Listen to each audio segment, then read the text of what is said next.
Hello everyone and welcome. I'm Sara Lihz and I have an exciting card project for you today. I am using the Be Happy die set from the new Pixidustdesigns release for May 2023. So this is the die set. It's got tons in it and lots of cute images. I love a fat happy bee. So we are going to start with our background.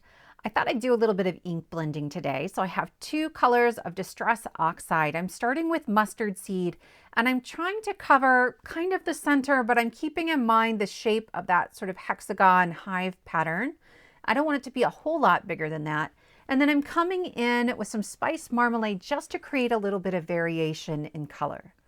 I also wanted to do a little bit of splatter on this card. I'm starting with some white acrylic paint and adding just a little bit of water, just enough to thin it out.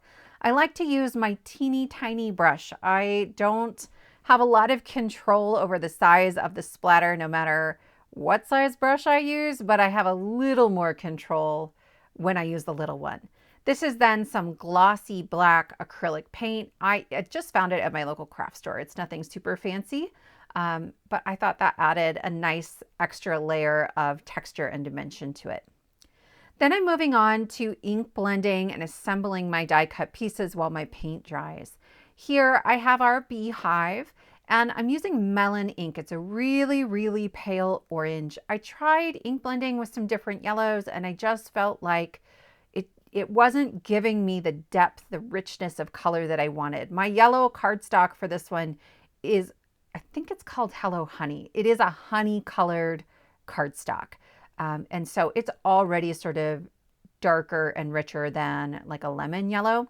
So this worked really well, just to add a hint of depth. You could totally skip the ink blending if you want, not necessary. I used my black alcohol marker just to color in the little hole, the entrance to the beehive, so I didn't have to cut that out of a whole other piece of cardstock. Then I'll start assembling my bees. There are 3 bees in this set. We're going to use 2 of them for today's card. For this bee, I have added a little ink to each of the edges of the bee and the edge of the face, and then I will add the body and the face. You certainly can add the face a couple of ways. There's an easier way to do it than what I did. I kept all the little pieces that were die cut out of the face, and now I'm just coloring them in with a black alcohol marker, and I will use a tiny little bit of glue and I will inlay those die cut pieces. If you don't want to do that, you can just use a marker, and before you attach the face piece, color in the backer using your black marker. So the holes will show black through that face die cut. There are also antennae on the face piece and the backer piece. I trimmed those off because I cut out these antennae out of black and I didn't want any of the yellow antenna showing around. If you wanted the stability of the layers, then you certainly could just take a marker around the edges of those and that would work too.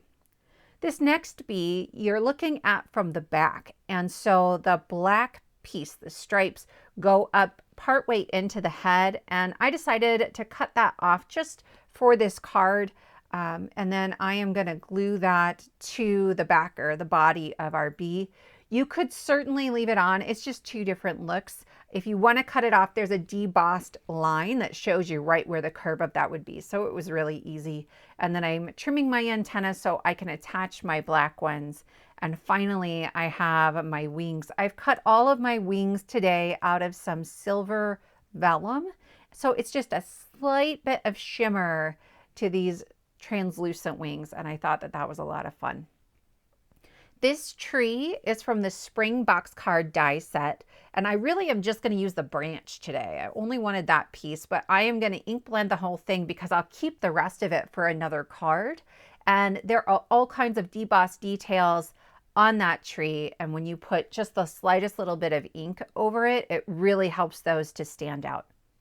So I am adding my branch, and this is what I'm going to hang my beehive from. If you don't have the Spring Box card, that's okay. You could hang that beehive from the top of the card. You could draw in a branch. You could freehand cut a branch like that. It's a pretty easy shape to cut. Any of those things would work. So I have attached my honeycomb shape using just a little bit of liquid glue, and then I will attach my beehive to the branch. the beehive is lifted very slightly from those hexagons.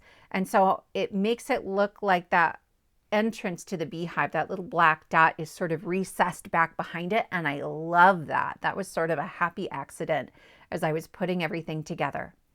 I'm attaching my bees using some black foam squares. These are 1mm foam squares. And I just like the lift that it gives, just a little bit, so that the wings and the transparency of the wings becomes more apparent. I think it just adds a little extra something. I am attaching them a little prematurely. I am going to end up cutting this down. So anyway, we'll get there.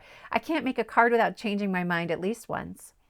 I'm including the sentiment, be happy. Both of those words are included in this die set, and it's a lovely scripty font, and they nestle so beautifully in together. Once I trim off the excess from my branch, I'm looking at the whole thing, and it just feels like there's too much white space at the bottom. Like maybe if I had moved the composition a little bit, that would be fine. But in the end, I actually like how this turns out even better, creating a little border. So I used my heat tool to loosen up the adhesive behind the foam squares, and I am trimming off a total of 1/2 inch from the top and bottom and 1/2 inch from the sides, right? So it's not like an equal 1/4 inch from each side. I just kind of went around trying to preserve the spacing from the branch, and then that be happy. This card base has been in my stash for a long time, and it already had a wood grain embossed pattern that I thought kind of made it look like it was part of the tree that branch came from. I popped up my panel, my card front, on a little bit of foam tape, and I've added that to the front of my card, and that will finish everything off for today. If you like this card, please give it a thumbs up, leave me a comment below, and consider subscribing, and I will see you next time.